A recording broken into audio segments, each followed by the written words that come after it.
तो नमस्कार दोस्तों, बहुत बहुत स्वागत है आपका हमारे यूट्यूब चैनल पर। अगर आप फर्स्ट टाइम विजिट कर रहे हो तो चैनल को जरूर सब्सक्राइब कर लीजिए लेटेस्ट न्यूज़ अपडेट और सरकारी भर्ती संबंधित जानकारियों के लिए। तो देखिए, मध्य प्रदेश में शिक्षक भर्ती वर्ग 1 और वर्ग 2 की प्रक्रिया चल रही है और लगभग अब कंप्लीट होने वाली है। ओके। और उसके साथ साथ दोस्तों, अगर आप देखा जाए तो वर्ग 3 के कैंडिडेट भी इंतजार कर रहे हैं 2020 से। तो अब इसकी एग्ज़ाम डेट जारी कर दी गई है। आप सबको पता है एग्ज़ाम डेट जारी कर दी गई है। और एग्ज़ाम डेट क्या जारी कर दी गई है कि 5 मार्च से आपकी एग्ज़ाम शुरू होगी। लेकिन एग्ज़ाम डेट जारी करने के बाद भी कैंडिडेट को विश्वास नहीं हो रहा है कि यह परीक्षा होगी। ओके। और बहुत सारे कैंडिडेट अभी भी तैयारी नहीं शुरू कर रहे और उनकी ज़िंदगी की सबसे बड़ी गलती होगी। क्यों वो विश्वास नहीं कर रहे? क्योंकि इसके पहले भी दोस्तों 25 अप्रैल को एग्ज़ाम डेट दी थी। उसके बाद फिर लॉकडाउन के कारण एग्ज़ाम डेट बढ़ती बढ़ती गई और करीबन दो से तीन तीन बार एग्ज़ाम डेट आपकी आगे बढ़ी और आप 5 मार्च 2022 दी गई। लेकिन दोस्तों, मैं आपको एक बात क्लियर कर दूं, यहाँ पर आप लिख लीजिए, इस बार आपकी एग्ज़ाम 100% होगी। ओके। 101% होगी, इसको लिख लीजिए। और अगर आपने अब इस प्रकार से अगर कोई गलती की तो अब भविष्य में आपको मौका मिले ना मिले इसकी कि मैं कोई गारंटी नहीं ले रहा हूँ, लेकिन ये जो मौका है आप इसको ले सकते हो। सबसे बड़ी बात, आपको यहाँ पर तैयारी इस लेवल की नहीं करनी पड़ेगी 2011 के हिसाब से, नहीं। आपको यहाँ पर तैयारी का लेवल कुछ अलग ही रखना पड़ेगा। वर्ग 1 और वर्ग 2 में क्या था दोस्तों कि वहाँ पर जो एग्ज़ाम हुई थी सब्जेक्ट वाइज हुई थी। तो यहाँ पर कैंडिडेट अपने अपने सब्जेक्ट में सिमट गए थे। ओके। लेकिन यहाँ पर कोई सब्जेक्ट नहीं, यहाँ पर टोटल कैंडिडेट्स आपको क्वालिफाइड करना पड़ेगा। जैसे मैं आपको बता दूं कि वर्ग 1 और वर्ग 2 में 6 लाख के समथिंग फॉर्म गए थे। तो यहाँ पर 6 लाख से कंपटीशन नहीं था कैंडिडेट का अपने सब्जेक्ट में के कैंडिडेट से कंपटीशन था।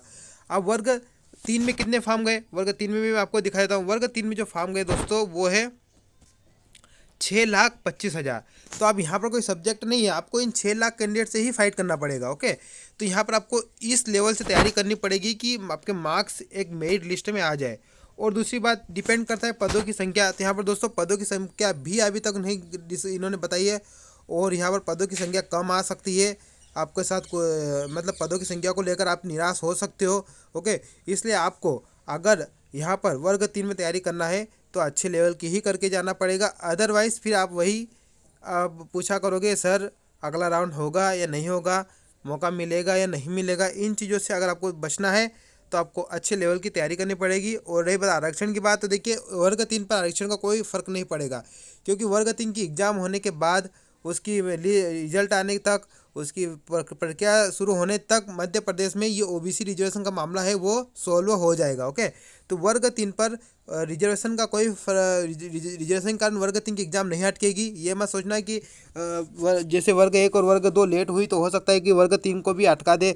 वर्ग 3 को रिजर्वेशन के हिसाब से तो नहीं अटक सकती है। ओके। तो यहाँ पर ये मामला भी सोलो हो जाएगा। अब यहाँ पर दोस्तों आपको सिर्फ और सिर्फ तैयारी करना पड़ेगा, क्योंकि पदों की संख्या कम आएगी इस बार।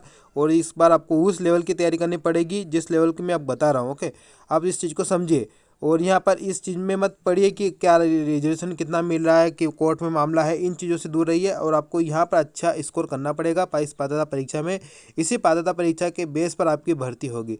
दूसरी बात, पदों की संख्या भी इन्होंने जारी नहीं की है, तो इसको लेकर भी आपको पदों की संख्या जारी करवानी पड़ेगी डिपार्टमेंट से, ताकि पता चल जाए कि पदों की संख्या कितनी है। ओके। यहाँ पर जो पहले बात बताई जा रही थी, करीबन 2018 में जब प्रस्ताव पास हुआ था शिक्षक भर्ती का, नया कैडर बना था, तब 9,500 पद बताए जा रहे थे वर्ग 3 के। आप दोस्तों इन 2 से 3 सालों में कितने स्कूलें मर्ज हुई है, क्या हुआ है, अभी ये एग्जैक्ट नहीं पता है। ओके। यह अगर आपको पता करना है तो आप एक आरटीआई लगाइए डिपार्टमेंट पर और उनसे पूछिए कि सर कि वर्तमान में वर्ग 3 में कितने शिक्षक कार्यरत है और कितने शिक्षकों की ज़रूरत है। तो ये इस माध्यम से आप आरटीआई लगाकर पता कर सकते हो। अगर आप आरटीआई लगाते हो तो मुझे भी इसका जवाब जरूर बताना। बाकी आप इस तैयारी शुरू कर दीजिए। 5 मार्च से आपकी एग्ज़ाम शुरू हो रही है। ओके। तो और इसके संबंध में अगर कुछ हेल्प चाहिए तैयारी करने के संबंध में तो आप मुझे कमेंट कर सकते हैं, मैं और वीडियोज़ बना दूंगा। धन्यवाद।